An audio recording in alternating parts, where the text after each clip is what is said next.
Assalamualaikum warahmatullahi wabarakatuh dan selamat malam. Pertama-tama marilah kita panjatkan puji syukur kita kehadirat Tuhan Yang Maha Esa, karena berkat Dialah saya diberikan kesempatan untuk menyelesaikan tugas pengelola lingkungan hidup yang bertemakan permasalahan lingkungan hidup. Adapun materinya sebagai berikut pada slide di bawah ini.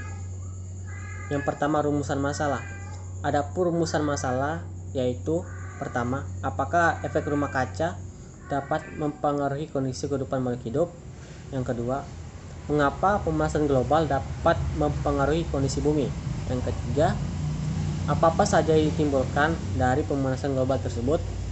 Yang keempat, apakah dampak yang ditimbulkan dari pemanasan global dapat mempengaruhi kondisi lingkungan sekitarnya?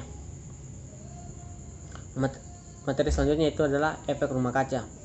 Efek rumah kaca dan pemanasan global memiliki ancaman terhadap lingkungan yang mempengaruhi kondisi kehidupan kita, yaitu dengan adanya gas pencemar atau polutan yang menyebabkan efek rumah kaca. Gas-gas pencemar akan melapisi bumi sehingga sinar matahari yang berhasil menerobos panasnya akan tertahan dan tidak dapat kembali lepas ke atmosfer. Fenomena ini menyerupai efek rumah kaca. Suhu dalam rumah kaca lebih tinggi karena panasnya tidak dapat menembus kaca. Dengan demikian, suhu permukaan bumi akan naik pula, sehingga menyebabkan terjadinya pemanasan global. Materi berikutnya adalah mengapa pemanasan global dapat mempengaruhi kondisi bumi. Pemanasan global adalah suatu bentuk ketidakseimbangan ekosistem di bumi akibat terjadinya proses peningkatan suhu rata-rata atmosfer, laut, dan daratan di bumi.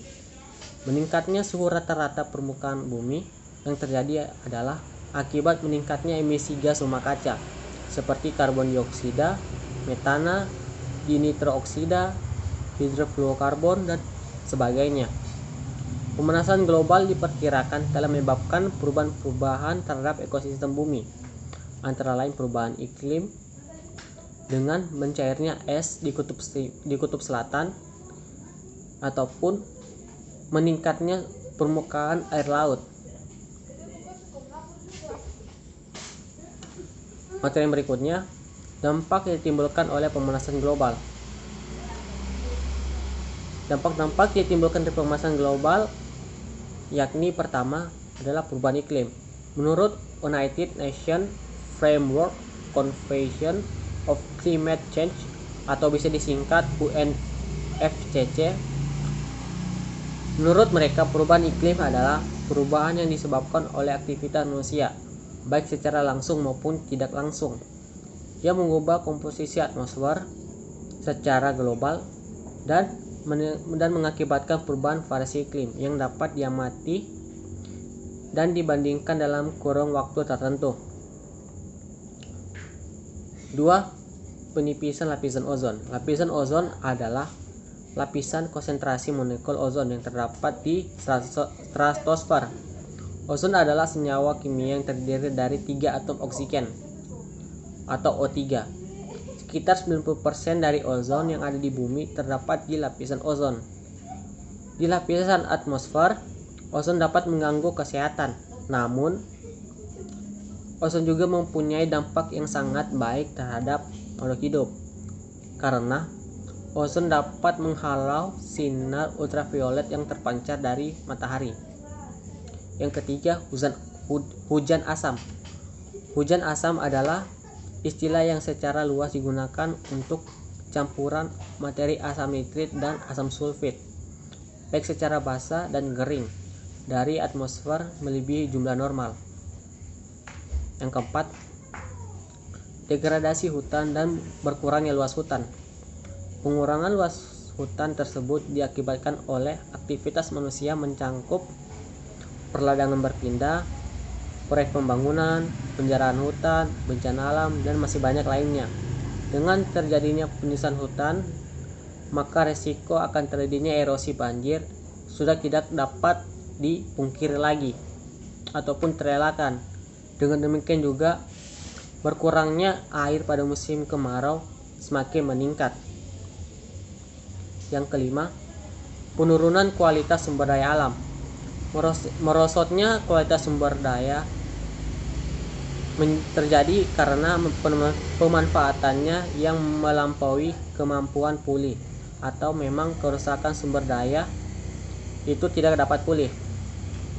Yang keenam, pencemaran lingkungan.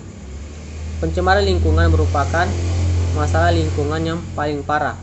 Hampir semua sumber daya, baik itu tanah, air, dan udara, telah tercemar dikarenakan aktivitas manusia, baik itu di kota-kota besar maupun di kota-kota kecil. 7. Musnahnya spesies. Di Indonesia merupakan negara hutan tropis yang mempunyai luas kawasan hutan tropis basah terbesar ketiga di dunia, serta memiliki keanekaragaman hayati terbesar ketiga setelah di samping Brazil. Meskipun demikian, keanekaragaman hayati yang melimpah juga mengakibatkan terjadinya perburuan secara liar, sehingga populasi dari hewan yang diburu semakin berkurang diakibatkan perburuan tersebut. Materi yang berikutnya, dampak yang ditimbulkan oleh pemanasan global terhadap lingkungan. Dampak-dampak yang ditimbulkan oleh pemanasan global terhadap lingkungan sebagai berikut. Pertama, perubahan iklim. Perubahan iklim menjadi masalah yang sering diteliti oleh para ahli. Masalah perubahan iklim ini muncul bersama dengan krisis ekonomi, kesehatan dan keselamatan, produksi pangan, keamanan dan dimensi-dimensi lain. Sebagai misal, mengancam produksi pangan melalui meningkatnya curah hujan ataupun kemarau yang tidak normal. Adapun efek dari perubahan iklim antara lain, pertama, meningkatnya suhu rata-rata di bumi sekitar 0,74 derajat Celcius selama 20 abad ini. Banyaknya curah hujan yang terjadi dan terjadinya juga kekeringan pada Amerika Utara dan Amerika Selatan, Eropa Utara, Asia, dan terjadinya juga curah hujan yang lebih tinggi pada bagian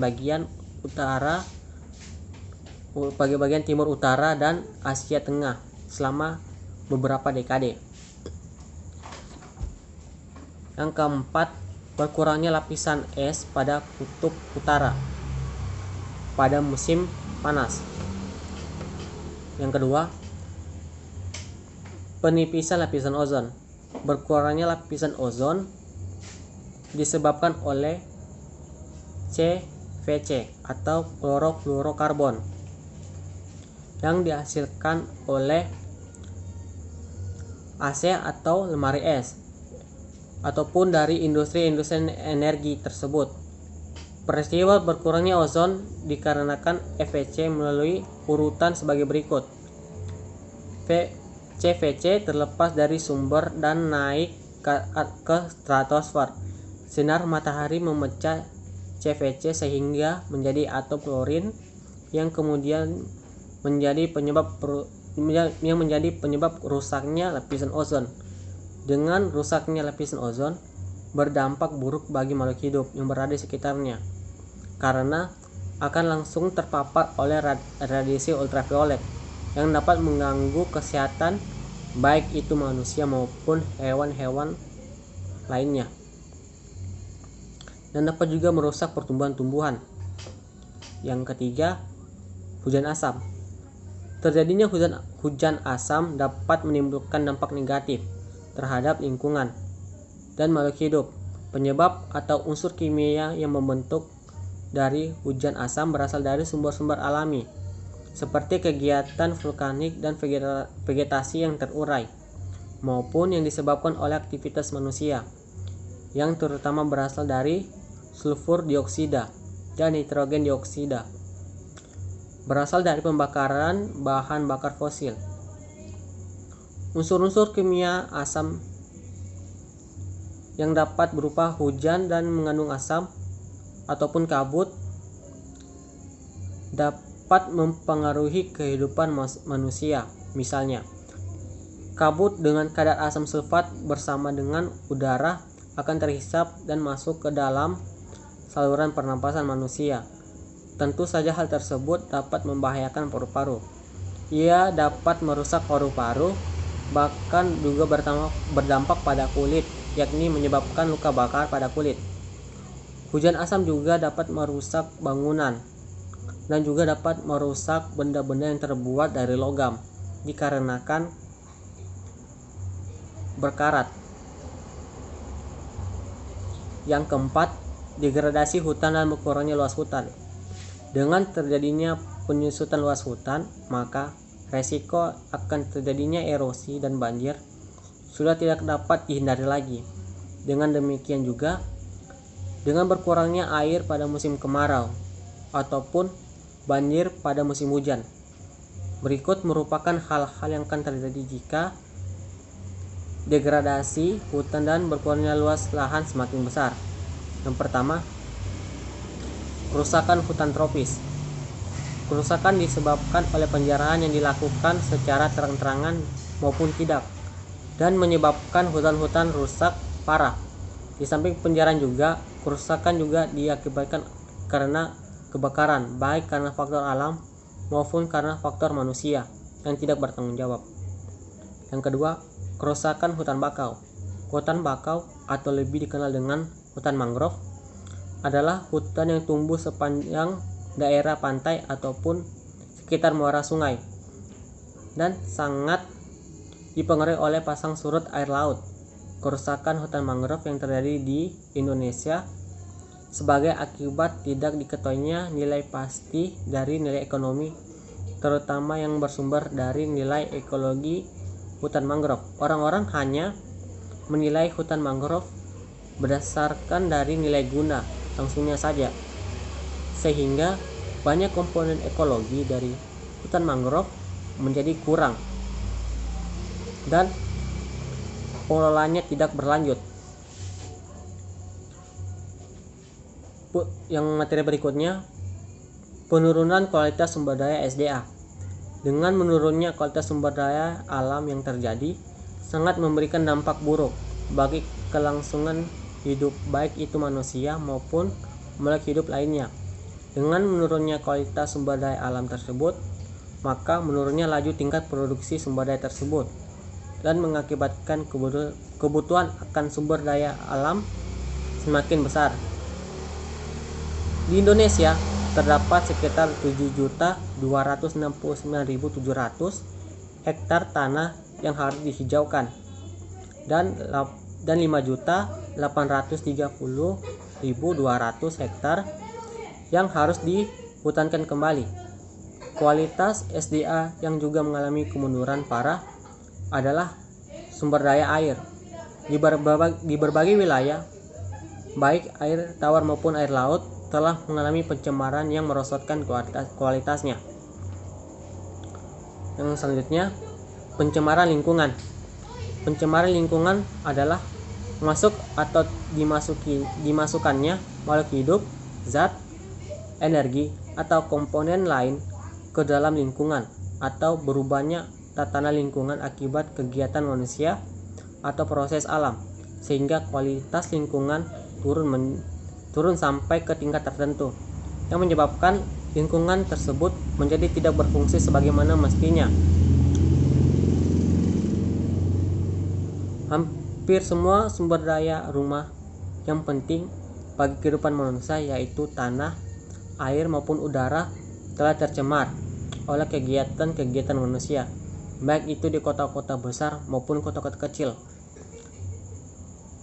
Tanah dan air banyak tercemar oleh sampah dan limbah domestik, limbah pabrik, pestisida, dan limbah berbahaya beracun lainnya. Sementara udara telah banyak tercemar oleh gas bangunan dan kendaraan bermotor, gas pembuangan pabrik, dan berbagai hasil aktivitas manusia lainnya. Akibat dari pencemaran ini, SDA yang semakin merosot juga menyebabkan kemerosotan kualitas hidup manusia dan makhluk hidup lainnya pada akhirnya. Dan yang ketujuh, kepunahan spesies. Dengan laju kerusakan hutan yang tinggi mengakibatkan kondisi keanekaragaman hayati yang makin mengkhawatirkan. Pada saat ini, akibat dari perusakan hutan telah menyebabkan Indonesia mempunyai daftar spesies terancam punah terpanjang di dunia, yaitu 126 jenis burung, 63 jenis mamalia, 21 jenis reptil. Spesies yang dipastikan telah punah di antara harimau Jawa dan harimau Bali.